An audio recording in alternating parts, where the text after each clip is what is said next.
অযোগ্য ছবির caste list search করলে অভিনেতা গায়ক শিলাজিৎ মজুমদারের ছবির জায়গায় দেখা যাচ্ছিল অভিনেত্রী রাজনীতিক লকেট চট্টোপাধ্যায়ের ছবি। বিষয়টি ভাইরাল নেট মহলে। তা নিয়ে ফোঁস করলেন শিলাজিৎ। কে বা কারা বা কোন যন্ত্রের গাফিলতিতে এটা হচ্ছে আমি জানি না।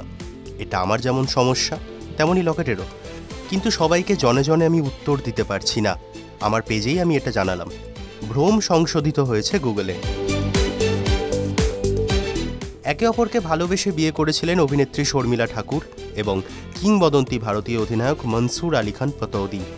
নিকাহনামায় শর্মিলার জন্য ছিল এক অদ্ভুত শর্ত, জানলে অবাক হবেন। তাতে লেখা ছিল, বিয়ের মধ্যে কোনোভাবেই ক্রিকেট সংক্রান্ত কোনো আলোচনা আসবে না। এই শর্ত জানার পর বিবাহ পরবর্তী সময় স্বামী মনসুরের ক্রিকেট সম্পর্কে কোনো মন্তব্যই করেননি শর্মিলা। 25তম কার্গিল দিবসে ভারতীয় সেনাবাহিনীর প্রতি শ্রদ্ধা জ্ঞাপন করলেন অভিনেতা অভিষেক বচ্চন। তিনি বলেছেন, যে সকল যোদ্ধারা কার্গিলের জন্য প্রাণ দিয়েছেন তাদের আমি শ্রদ্ধা জানাতে চাই। আপনাদের জন্যই আমাদের দেশে শান্তি বজায় রয়েছে। কৃতি শ্যানন অবশ্য বহুদিন ধরেই নিজের সম্পত্তির পরিমাণ বাড়িয়ে চলেছেন। এবার আলিবাগে 2000 স্কোয়ার ফিটের জমি কিনলেন কৃতি।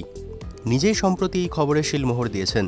তিনি বলেন, আমার নিজের জমি কেনার ইচ্ছে ছিল, ঠিক সেই সময় এই খোঁজটা পাওয়া। আবারও জ্যাকলিন ফার্নান্ডেসকে চিঠি লিখলেন সুকেশ চন্দ্রশেখর। বর্তমানে তিনি 200 কোটি টাকা তছরূপের কেসে জেলবন্দি হয়ে রয়েছেন। চিঠিতে সুকেশ চন্দ্রশেখর জানিয়েছেন যে তিনি জ্যাকলিনের জন্মদিন নিয়ে দারুণ উত্তেজিত। সেই দিন সুকেশ চন্দ্রশেখর অভিনেত্রীর ভক্তদের 100টি আইফোন 15 প্রো নাকি উপহারে দিতে চান। যশরাজ স্পাইভার্সের আগামী ছবি হিসেবে আসতে চলেছে ওয়ার 2। সেখানে আবারও মুখ্য ভূমিকায় অর্থাৎ মেজর কবিরের চরিত্রে দেখা যাবে ঋত্বিক রোশনকে। অভিনেতা এদিন এই ছবির দ্বিতীয় শিডিউলের কাজ শুরু করলেন। এই শিডিউলে ঋত্বিকের সঙ্গে যোগ দেবেন জুনিয়র এনটিআরও।